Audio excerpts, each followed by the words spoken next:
दोस्तों, old is gold में आपका स्वागत। स्वास्थ्य संबंधी चर्चा के अंदर हम जैसा वक्त होता है उसी के हिसाब से चलते हैं। जो समय के साथ नहीं चलेगा तकलीफ़ पाएगा। अभी मौसम आपको पता है, हर जगह कहीं ओले गिर रहे हैं, कहीं बाहर आ रही है, कईयों के मकानों के अंदर पानी घुसा हुआ है, कई जगह टापू बन गए, नदियाँ बन गई। तो इस मौसम के अंदर आप चाहे घर के अंदर भी बैठे रहो तो भी इस नमी के मौसम के अंदर, इस बरसाती मौसम के अंदर विशेष करके जो प्रॉब्लम होती है वो जुखाम, खांसी, हाथ पांव टूटना, बुखार, हाथ पैरों में खुजली होना इत्यादि ये लक्षण होते हैं। तो ये दवा इस मौसम की है। इसका नाम है डल के मेरा।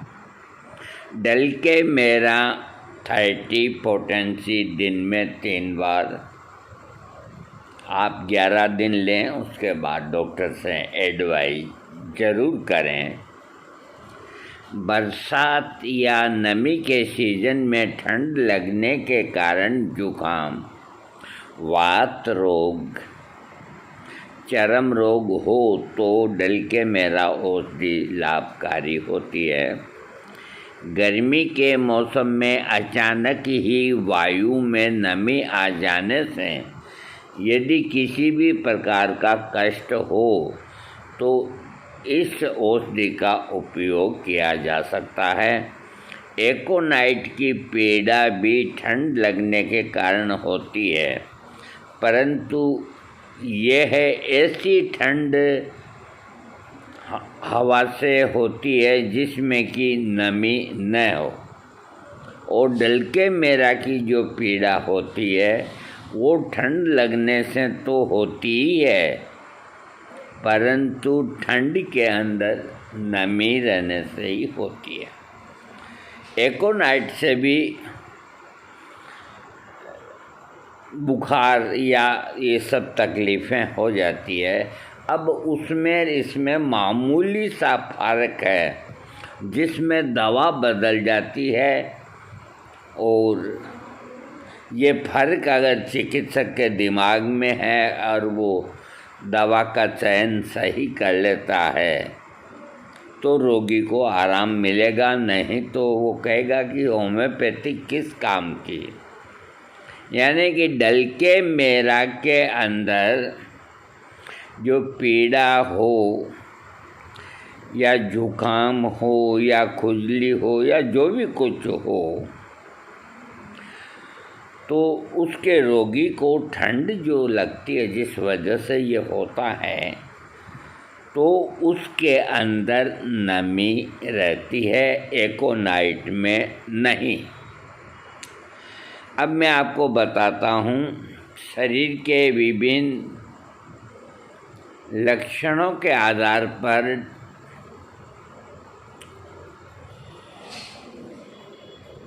मानसिक विकार, सिर के पिछले भाग का दर्द जो गर्दन के जोड़ों से आरंभ होकर ऊपर की ओर बढ़ता जाता है। बातचीत करने से सिर दर्द में राहत होती है। मांगी हुई चीज़ें लेने से मना कर देता है। ठंडे मौसम के दौरान सिर का पिछला भाग ठंडा, भारी और दर्दनाक, सिर की त्वचा पर दाद, बच्चों के सिर का गंजापन, सिर पर मोटी और कत्थई रंग की पपड़ियाँ बनती है जिसे खुजलाने से खून बहने लगता है, सिर के अंदर सरसराहट होती है। उपरोक्त लक्षणों के अंदर डल के मेरा लाभ करती है।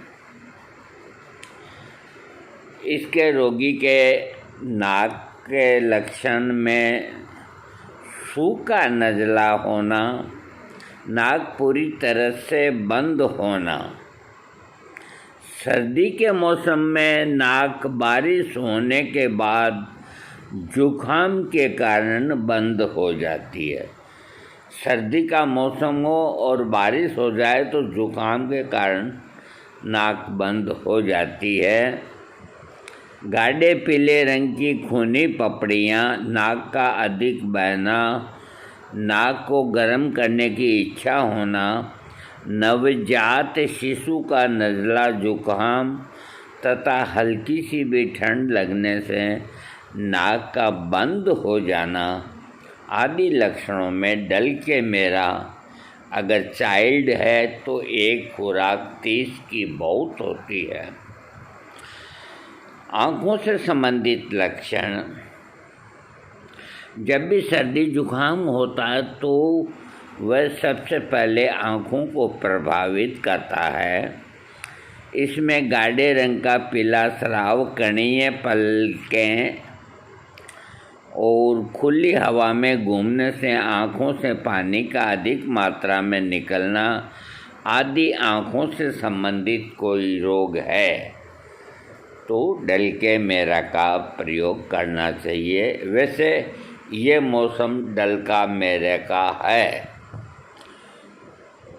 जैसे आप पार्टी में या कहीं भी गए हों और किसी कारण से घंटे 2 घंटे भीग गए हों और आप स्वस्थ हों, घर आके आप खाना खाएंगे तो रात को एक खुराक डलका मेरा 30 की ओनली 1 डोज लेके सो जाएं तो आप जो दिन में भीगे हुए हैं वो बेअसर हो जाएगा और आपको न कोई जुकाम होगा न कुछ और होगा।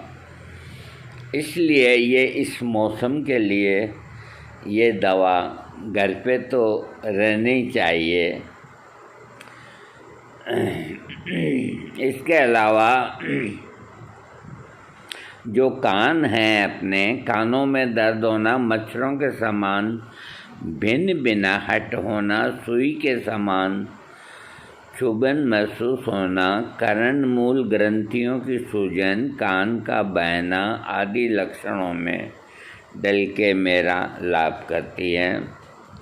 चेहरे से संबंधित लक्षणों में गालों का तेज दर्द जो कि बढ़ते हुए जबड़े तक फैल जाना और गाल सहित पूरा चेहरा ठंडा होना आदि लक्षणों में डलके मेरा औषधि का प्रयोग होना चाहिए। मुंह के लक्षण में मुंह का लार चिपचिपे साबुन के समान होना, नमीदार मौसम में ठंड लगने के कारण जीभ का खुरखुरा और सूखा होना तथा गले के अंदर मांस में खुरदापन और छिल जाने का एहसास होना, सर्दी के कारण होठों के फोड़े तथा चेहरे के स्नायु का दर्द जो हल्की ठंडी हवा लग जाने के साथ ही बढ़ जाता हो आदि लक्षणों में डलके मेरे का प्रयोग करना चाहिए। पेट संबंधी लक्षणों में सफ़ेद चिपचिपा कफ युक्त उल्टी होना, भोजन में अरुचि, ठंडे पेय पदार्थों के सेवन से न बुझने वाली प्यास, हृदय की जलन, जीभ मिचलाने के साथ मल त्याग की इच्छा होना, उल्टी होने के दौरान ठंड लगना आदि विकारों में डलके मेरा लाभदायक है। इसके अलावा पेट से संबंधित लक्षणों के अंदर ठंड लगने के कारण होने वाले पेट दर्द में नाभि के आसपास होने वाला दर्द तथा वक्षण ग्रंथियों की सूजन आदि में डलके मेरे का प्रयोग होता है। अब मैं इसमें एक लक्षण नहीं लिखा इन्होंने, कोई बात नहीं, मैं तो बैठा ही हूँ। हाँ, मैं एक चीज़ आपको भूल गया, और सब ठीक है। जो मैंने लक्षण बताए हैं वो सब परफेक्ट हैं। हाँ, चर्म रोगों का इसमें जिक्र तो कर दिया, लेकिन आगे जाकर के डिटेल में तो वो मैं आपको बताता हूँ कि सिर की पपड़ियाँ वगैरह का तो ये लिख दिया। हाथों में और पाँवों में या शरीर के अन्य भागों में एक तरह की खुजली चलती है, तो आदमी खुजलाता है। वहाँ न तो फुंसी निकलती है न कोई फोड़ा बनता है। इस तरह की जो अगर खुजली है तो डलके मेरा उसकी पेटेंट दवाई है। इस तरह की खुजली आपके पूरे शरीर में कहीं भी क्यों न हो, लेकिन अगर आपके हाथों में, पैरों में या जहाँ भी खुजली है और फुंसियाँ साथ में हैं, तो इस दवा का प्रयोग ज़रूर करना चाहिए। लेकिन मैं ये कहता हूँ कि लाभ तो होगा, लेकिन अगर कोई उद्भेद नहीं दिखते और यूँ ही खाज आती है, सूखी खाज आती है, आदमी को दिखता कुछ भी नहीं है, तो डल के मेरा 30 पोटेंसी दिन में 3 बार आप 11 दिन लेकर के अपनी खुजली को ख़त्म करें। और लगाने के लिए कोकोनट ऑयल के अंदर भीमसेनी कपूर थोड़ा सा डाल करके और रात को लगा के सो जाएं। दिन में लगाने की ज़रूरत नहीं, लगाना चाहें तो दिन में भी लगा लें। इससे आपको आपकी जो त्वचा है उसको आप जब खुजलाएंगे तो जो निशान बनते हैं, लकीरें बनती है, या उसमें चमड़ी में जो रूखापन आता है वो नहीं आएगा। ठीक तो दवा आपके पेट में जाकर के करेगी, लेकिन बाहरी प्रयोग से जल्दी रोगी ठीक होता है और रोगी की तकलीफ़ें कम होती है। इसलिए हम होम्योपैथिक में सिद्धांत यही दिया गया है कि भीतरी दवा सेवन करने से ही रोग ठीक होता है। लेकिन हम आयुर्वेद भी जानते हैं, इसलिए आयुर्वेद का भी बीच में सहारा। आयुर्वेद क्या घरेलू चीज़ है, कोकोनट ऑयल मिलता है। अगर कपूर न भी हो तो अकेला कोकोनट ऑयल भी कमज़ोर नहीं पड़ता। तो हर एक बीमारी के अंदर जो रोग को जल्दी ठीक करे और तकलीफ़ को कम करे, इस तरह के दवाओं के अंदर प्रयोग करते समय आपको घरेलू चीज़ों का सहारा लेना चाहिए। उदाहरण के तौर पे मैं आपको बताता हूँ कि ये डलके मेरा में वात व्याधि बढ़ती है ठंड में नमी से।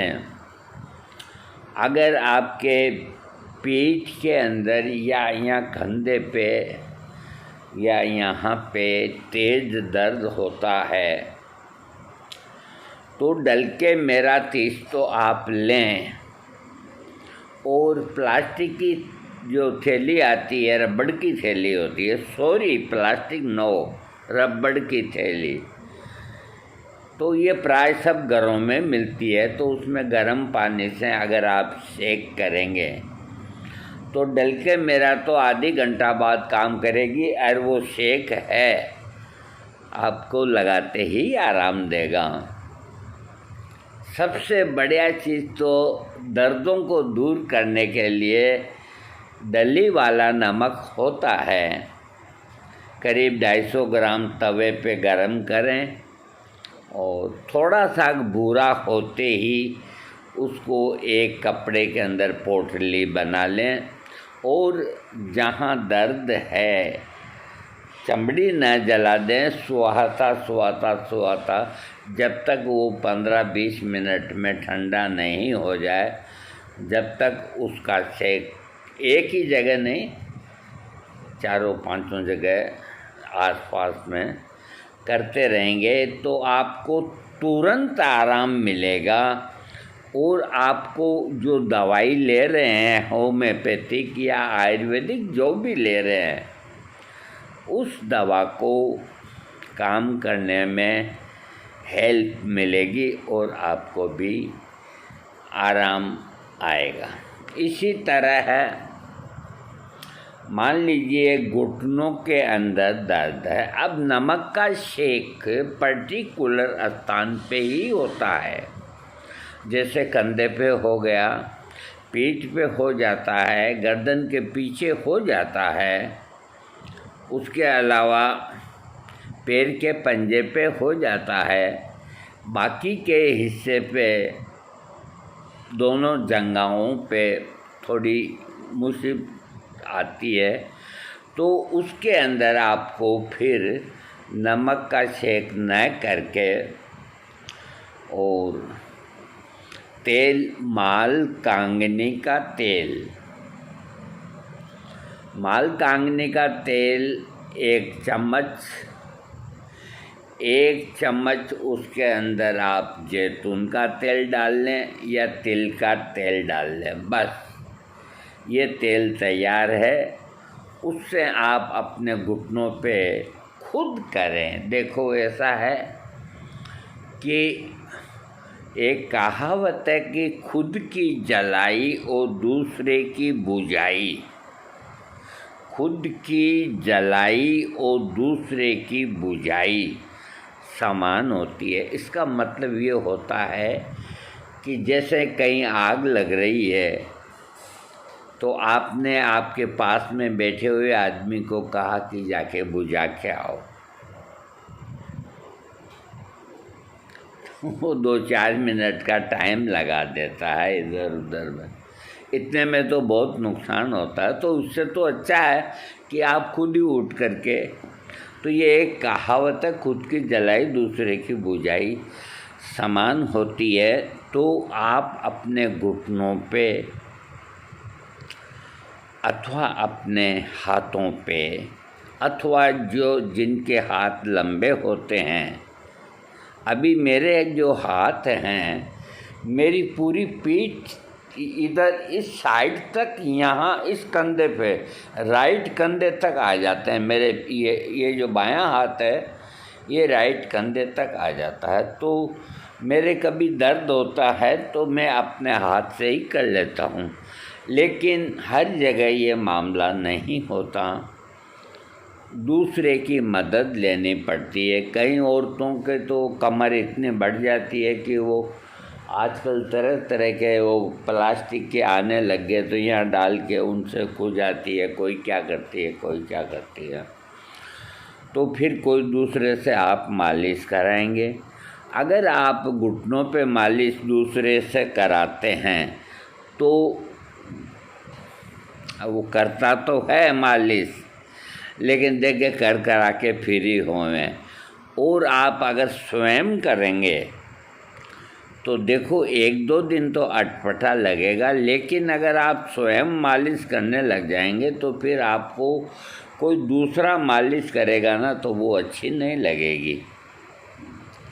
इसलिए 5 मिनट का काम है, 10 मिनट का काम है। सुबह नहाने के बाद आप खुद मालिश कर सकते हैं। रात को सोने के पहले घुटनों पे जिनके दर्द है, आर्थराइटिस है और है, या जिनके तलवों में जलन होती है, नींद नहीं आती है, तो उसका मैं अभी उपाय बताऊंगा आपको, बहुत बढ़िया उपाय बताऊंगा। नींद नहीं आती है तो अब मैं क्या बताऊं।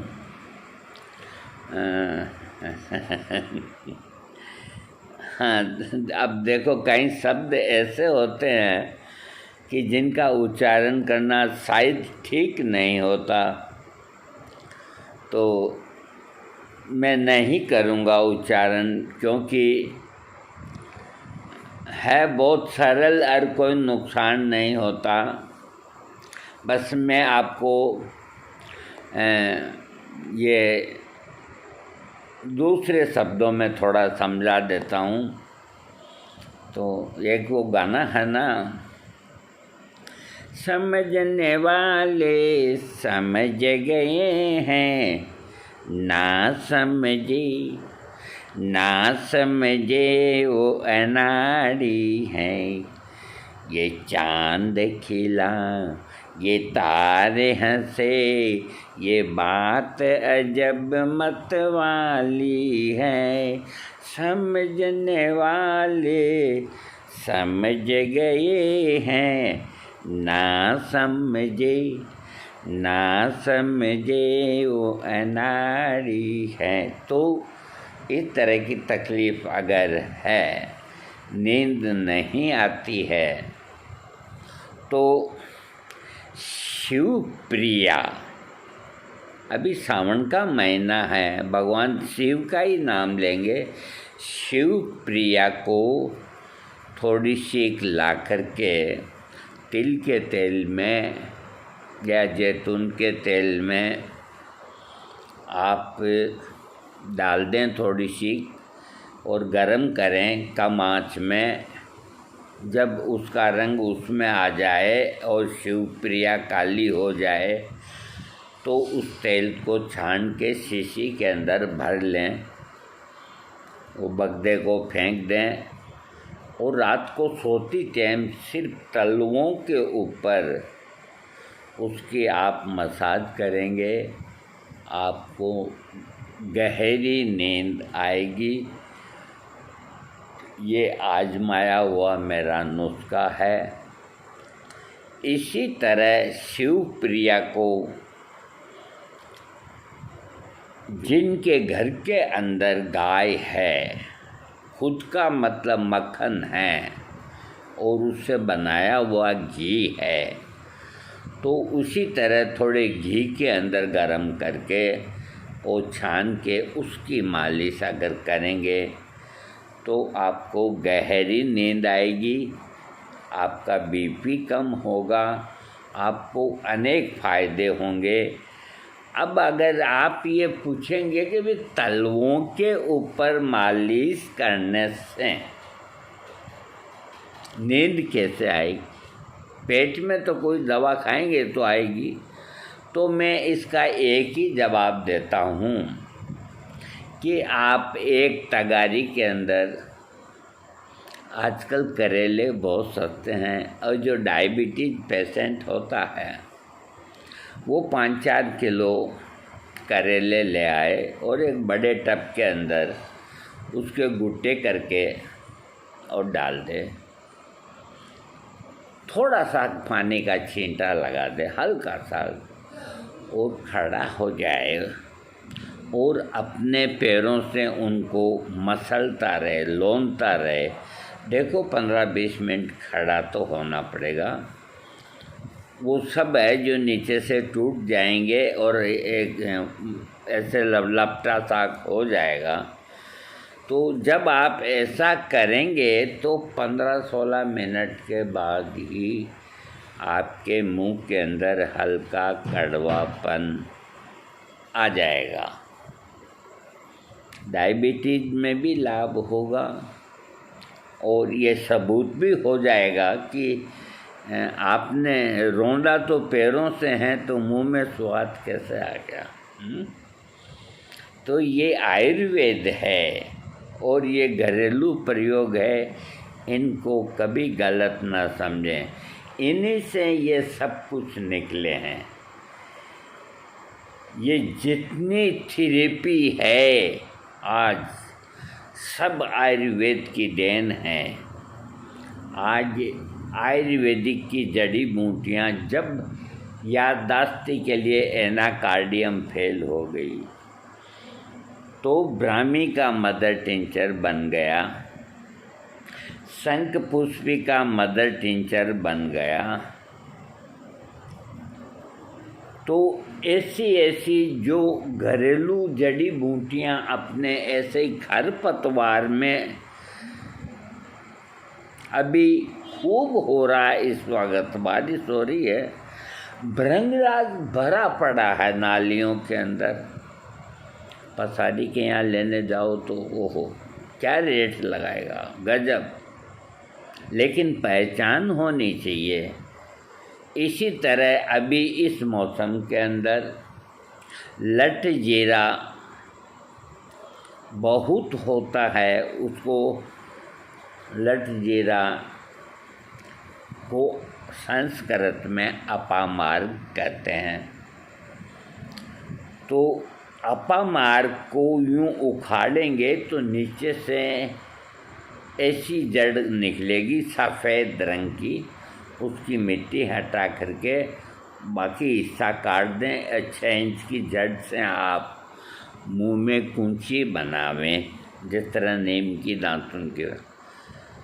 अगर 365 दिन तक लट जीरा यानी कि अपामार्ग उसकी कूंची से अगर दातुन आदमी कर ले तो आयुर्वेद में लिखा है, वाग्भट के अंदर लिखा है कि माँ सरस्वती उसके गले के अंदर विराजमान हो जाएगी। इसका तरीका ये है, हमने किया ये प्रयोग, लेकिन कुछ सूख गए थोड़ा सा बीच में, तो ये इसी मौसम में होता है। तो इसको उखाड़ के ले आओ घर पे और नीचे से कैंची से काट के और उनको छाया में सूखने दो। सूखने के बाद एक बंडल बना लो। आपको 365 वो टहनी चाहिए, बस 6-6, 5-5 इंच की, उसको बंडल बना के रख दो। अभी तो उसके अंदर रस आएगा, जब मौसम खुश्क होगा तो आप रात को 1 गिलास पानी में 1 डंडी डाल दो और सुबह उससे आप मुंह से ब्रश बना करके और आप करो।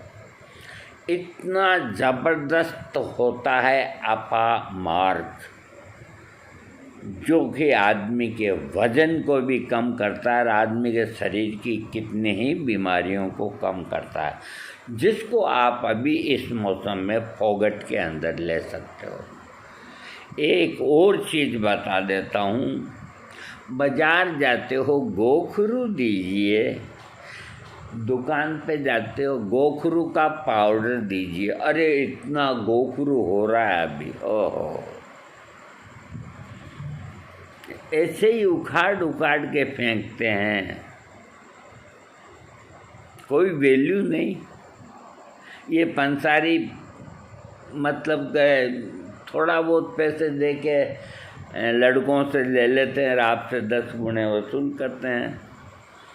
गोखरू खूब हो रहा है इस वक्त, और इस शरीर को नया बनाने के लिए सबसे बड़ी और कीमिया चीज़ है, वो मैं बता करके इस वीडियो को समाप्त करता हूँ।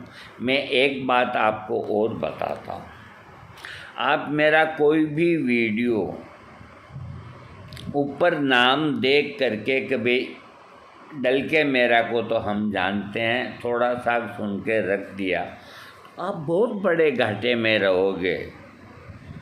जो सारांश और जो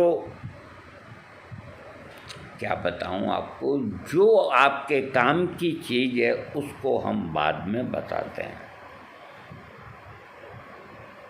तो इस वक्त पूरी सड़कों के इस साइडों पे, सड़क पे तो कैसे पुनर्नवा ही पुनर्नवा हो रहा है।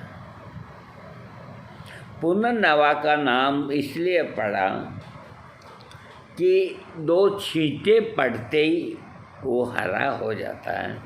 अठन्नी के आकार के पत्ते होते हैं और होम्योपैथिक में इसकी सबसे अच्छी दवा बनी हुई है पुनर्नवा की, जिसका नाम है लैटिन में बोराविया डिफ्यूजा, जो लीवर और स्प्लीन की एक पेटेंट दवाई है मदर टिंचर में, बोराविया डिफ्यूजा। आपको ये पता नहीं कि ये बोराविया डिफ्यूजा जो हम बाज़ार से खरीद के लाए हैं और पैदल चलते हैं ना तो पाँवों के नीचे रौंदते हैं इसको, कितनी विचित्र बात है। अब विचित्र हो या कैसी भी हो, आपको मेरा वीडियो तो सब्सक्राइब करना ही करना है। नहीं करते हैं तो आपकी मर्ज़ी। मैं एक चीज़ के अंदर ही 10 चीज़ बताता हूँ, आगे आपकी जैसी इच्छा।